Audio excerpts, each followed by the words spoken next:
ñu leen di dalalaat ci seen jàngatu bés bi. tey dañuy ñëw ci vidéo bu yaatu boo xam ne dafay revenir d'abord ci bésu dimanche 19 novembre 2023 yem ak jour bi ñu annoncé ni Ousmane Sonko dafay def déclaration. li ci topp muy communiqué ministère de la justice bi commencé woon tukkuwaate far Pastef wër leen ndomba fël ci beneen style de communication. foofu daan ci ñëw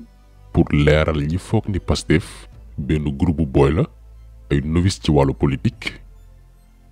comme ni ko ñenn ñi yàgg waxee des inexpérimentés. alors que comme niñ ko jibalee woon démb ci suñu page Facebook li Macky Sall di waaj a def non seulement Pastef xam na ko ba noppi toog di ko xaar ak ay stratégie mais yemul ci loolu ba ci li Macky Sall xalaatagul li ñëwagul ci xelam Ousmane Sonko prévoir na ko ak buñ ca yeggee ban réponse la ci war a indi. lu tax ci suñu dernière vidéo ñu ne patriotes yi bëgg leen kontaan leen tey ngeen war a gën a jàpp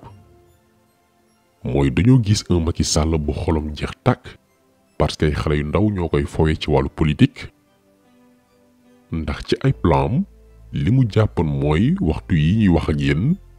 mbiru Ousmane Sonko ak candidature Pastef kenn dootu ko waxati fàtte nañu leen ci langum politique bi bu ngeen rappelé woo moo tax biñ ne dañoo tas Pastef ci même jour bi ñu gaawantu dem ci siège yu parti bi di xottay photo Ousmane Sonko ngir image am kenn dootu ko romb sax ci mbedd yi di ko seen xam nga li nekkatul politique mbañeel la. donc bu seeni pexe sotti woon ni kon tey turu Ousmane Sonko ak Pastef kenn dootu ko déggati ci média yi moo xam télé rajo presse écrite ba ci réseaux sociaux yi mais contraire bi moo nekk di am tey la mbir yi gën a jolli li première victoire la boo xam ne ba tey Macky Sall mënu ko supporter ba tax barkaati démb muy rey boppam ak a daanu yeesi. On laisse des gens qui n'ont aucune capacité aucune qualité qui ne comprennent rien du tout di wax ba bëgg ñu wër comme ça ci réew mi comme ça suffit. Qu'est-ce qu'ils pensent? Ils vont détruire le pays comme ça ci ay wax rek ay fen sos jaxase ay rajo télé chaque jour rajo télé mensonge internet. donc boo jàppee nguur ci poñ bi poussé ko à l'usure ba mu wóor na leen ni fi ngay laal mi ngi def effet da ngay làbbali amatul tegi tànk. gis nañ bërki démb gannaaw bi Pastef annoncé ni Bassirou Diomaye Faye la ñuy jiital pour le parrainage citoyen précision boobu dañ ci teg suñu baaraam buñ ne parrainage citoyen mooy am na benn xeetu parrainage yu muy parrainage yu député yi loolu ci benn fan nga koy régler te actuellement Pastef ak limu député yi mu am assemblée nationale mën naa parrainer yeneen ñaari candidats yu bokkul. donc le temps que Ousmane Sonko ak i avocat am di régler dossier bi cour suprême renvoyé tribunal bu Dakar ba tey moom Ousmane Sonko parrainage mën naa nekk ci benn fan ak nombre de députés yi moom assemblée nationale te parrainage boobu mooy gën a yomb gën a wóor ndax amul ay vérification amul ay risque de doublon amul ndax kiy parrainé électeur la waaw wala déet ay député Pastef la ñuy doon. mais fi ñu bëggoon taxaw tey mooy ñiy wax naan kon Pastef amoon na plan B dañ doon nax seen bopp. loolu junjoon nañ ko ci benn vidéo jamono yi média yu bari jógandoo woon mel ni ku ñu yónni naan kan mooy plan B wu Pastef na parti bi wax kan la ñuy jiital naan dañuy teg xel ak lu ñutu. ñu ne woon fi Pastef jëm li Ousmane Sonko nar waxtu ba mu koy defee ak li mu laaj ci mooy ak stratégie de communication du ci ay média yoo xam ne Macky Sall la ñuy liggéeyal ñoo ko koy dicté. fii fi toll Ousmane Sonko mooy déterminer les règles du jeu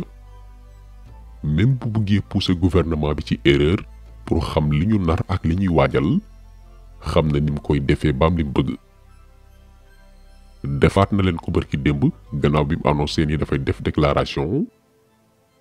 ci parti boobu la ñuy ñëw pour ñu bari comprendre naka la Ousmane Sonko nee na les pexe yi waa gouvernement bi tëraloon barki démb. ñun ñëpp dañoo xëy gis Ousmane Sonko publié ci page Facebook am ne dafay def déclaration dimanche 19 novembre ci bu 16h jotee mais comme que ñim ko sekkal xol la ñuy demee mbañee la ñuy jiital saa ñuy jëflanteeg moom ay simili lañ ci teg Macky Sall yónnee Aïssata Tall Sall ndaw si commencé tëkkuwaate ne Ousmane Sonko amul droit wu communiquer directement ak l'opinion wala muy bind yónnee nit ngir mu koy waxal ñu ne ñoo ngi xaar déclaration Ousmane Sonko boobee pour mën koo toppee yeneen tuuma ubbilaat ko beneen dossier judiciaire topp itam ci yoon ñi ko jàppale ci déclaration boobee alors que bu ñu muusoon ñoom waroon nañ xam xel ni Ousmane Sonko fa mu nekk mënul caméra boppam naan dafay wax ak sénégalais yi li mu mënoon te yoon terewu ko muy bind lettre ne lii ak lii laa jël comme décision ci campagne de parrainage bi kenn ci responsable parti bi ñëw jàkkaarloog sénégalais yi liir ko ñëpp di dégg mais message à la nation bi ñu dégg tiital na leen ba ñoom ñu mujj participer ci communication waa Pastef gën a jox ampleur ak dayo bataaxal bi waa parti bi waroon transmettre askan wi ba bu ko ñaar waroon yëg ay millions doomi aadama jot nañ ci waaye li ñu bëggoon far sax mujj lam ndax ñoom dañ doon xaar kenn ci responsable yi ñëw jottali déclaration Ousmane Sonko ñu jaay ko doole nëbb ko jant bi ne ko amoo ci droit boole wàlle ci mboolem leader yi tëj leen jël Pastef tàqali bopp beeg yaram bi gaay yi ne leen duñ leen ko yombal parti bi ñoo dajaloo tànn kii di Bassirou Diomaye Faye yëgal ko Ousmane Sonko mu ne ànd naa ci may Bassirou Diomaye Faye mooy man fii tamit ñu bëgg ci indi ay leeral pour jaxase kat yeeg ñi lëndëmal xel yi naan Pastef dafa xar ñaar ak wër di wax lu dul dëgg naan li xew Ousmane Sonko yëgul tinul te muy ay kat ci nen Ousmane Sonko ci boppam moo validé Bassirou Diomaye Faye Ousmane Sonko moo santoon itam yeneen responsable yi dem retirer ay fiche de parrainage comme ñëpp bu ko deful woon ndi kon tey Pastef du xam nu fiche de parrainage di mel ñu kon waxte yi duñu tàmbali seen campagne di leerul aussi ni li fondé Pastef Ousmane Sonko yàgg na koo jëbal loole dafa weesooy jëmm mais projet la donte projet boobee ki ci gën a fës ki ko porté ba mu yegg fii tey nangoo gàddu mboolem sacrifice yeeg risque yi mooy jëmmi Ousmane Sonko mais jëmm joojee musul sax nangu ñu jàppee ko wala yu wala xut bu samaan koo xam ne bu fi newul dara warul dox. L'intérêt général mooy que ce projet bi la ñu gëm du Ousmane Sonko man bëgguma ku ma gëm yàlla la ñuy gëm man bëgguma ku ma gëm parce que suñu jëlee nit focalisé wu ci torop bis bu faqa saloo nga ne bàyyi na mais man tey su ma demoon ba defatuma l'affaire dañ ma war a seppi teg ma fële seet ku war a mun a continuer projet bi mu continuer ko. fii liñ fi bëgg a leeral mooy ba tey kenn déggul ni Ousmane Sonko nee na dafay bàyyi wala pare na ci nañu seet keneen dafay continuer ba tey combat am candidature am tey la gën a doon actualité wax nañ ko léegi député yi Pastef am assemblée nationale mën nañ koo parrainer ci benn fan parrainer waat keneen dafa am lenn luy force Ousmane Sonko te gëm nañu loolu moo ko dara porté ba yàlla may ko ndam ci li mu dëgmal mooy nguur terew koo nelaw ñun dañoo gëm ni lii moo ko dooleel may ko benn kàttan bi ba tey jii ñuy wax ak yéen ndax dañ naan ku wàcce sa bopp suñu borom yëkkati la te du tey la wane ni man sama jëmm kontewul mais projet bi ñu boole mooy priorité. Dernière élection présidentielle en 2019 la amoon même taxawaay bi narul woon sax présenté wu loolu ñu bari xamuñ ko woon Ousmane Sonko ci présidentielle bu 2019 dafa noppi woon ngir jiital yeneen candidat ñëpp doon benn pour intérêt wu Sénégal. ma fàttali si dara ñun en 2019 li may wax ni ñoom Abacar Mboup ànd sàmm jikko yi dañoo amoon taxawaay bi xam ne loolu doon jéem a liggéey dañoo jéem a seet ñi fi nekk bëgg réew mi ñi bëggoon tey la ñeen ñee xam ne mun ñoo ñàkk dajoo on avait rencontré fii gars yu bëri ñoom juge dem parce que jamono boobu fekk na ñu bëri ñi démissionné ñi njot si ñoom ay valeur ak ay qualité ñoom juge dem ñoom Thierno Alassane Sall ñoom Ousmane Sonko yëpp on les a rencontré toog waxtaan ñu pour xool comment faire quelque chose ensemble ñi si bëri dutum si nay tur wallahi azim ci écran laay wax te leer carrément la man mën naa ci bokk waaye su ma ko jiitewul moom vraiment sama nit yi dañ ma bàyyi ma bokk ci du ma ci war a bokk il faut ma jiite ko nga xam ne kon fii dafa am ñeen ñuy woote changement ak valeur mais c'est des gens qui sont malades maanaam ñoom ñoo war a njëkk changer balaa ñuy wax ko changement parce que ils sont prisonniers de leur ego démesuré am si ñoo xam ne ñoo jàpp ñoom ils seront forcément président parce que seen sëriñ moo ko wax seen sëriñ wax na ko seen yaay wala seen tante wala seen bàjjan man maay nekk président Sénégal xam nga lii day fausser un combat dans un pays Ousmane Sonko a été le seul bi ñu toogee waxtaan moom mu ne man sincèrement jiite ak ñàkk jiite aw ma si problème waaye képp ku mën a nekk sama kanam jiite ma mën dafa am ay points yoo xam ne points yi képp ku ko nangu naa nekk si ginnaaw et lii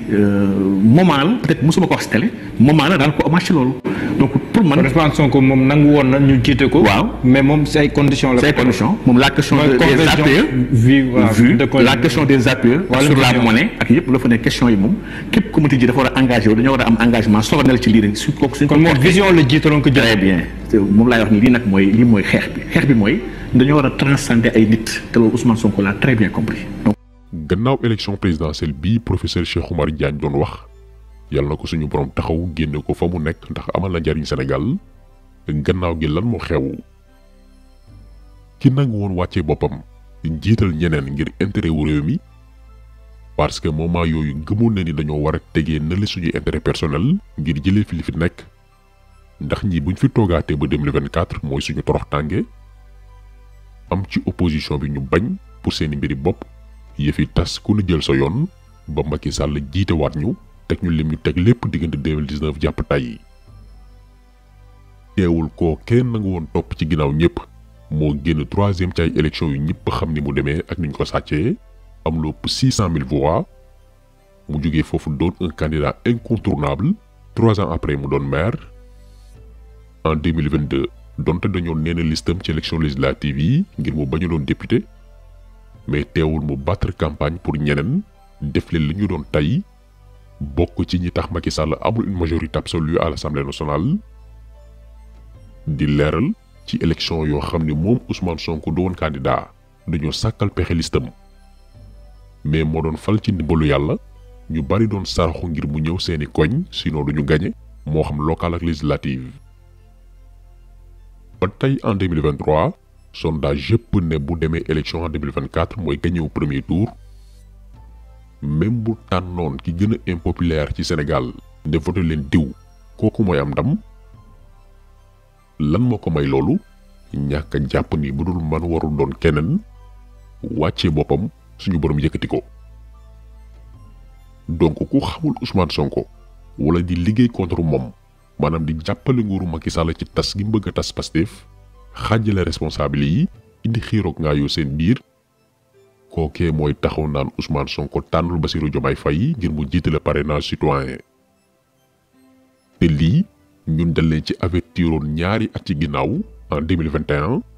defoon vidéo tuddee ko les faux activistes ñu ne woon am na ay infiltré ñuy bubboo Ousmane Sonko pour seen yëfi bopp alors que dañuy liggéey contre le projet Pastef seen combat leneen la lu bokkul ak politique. semaine bii passé lañ leen waxoon ni seen prochaine cible mooy Bassirou Diomaye Faye def comme si que du Ousmane Sonko moo ko tànn alors que Bassirou Diomaye Faye ak Ousmane Sonko li leen boole bu ko politique naree yàq ñun gëm ne ni ñoom ñaar dañuy toog waxtaan bàyyi politique pour sàmm relation yi leen boole mbokkoo gi dem ba dox seen diggante yegg ba tuddantey doom am ci. semaine ak weer yi di ñëw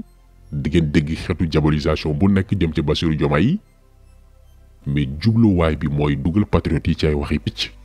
déconcentré leen ci campagne de parrainage bi ñu nekk fay tontonteeg ay golo yoo xam ni mënuñoo sax influencer seen waa kër ba naan dañuy influencer keneen. ñu bari seen problème mooy li ñu bëggoon amuñu ko seen yéene moo ne woon Pastef mando complètement ci élection présidentielle yi di ñëw far parti bi wal leen ni pexe boo leen indi am nañ xeetu riposte buñ koy tontoo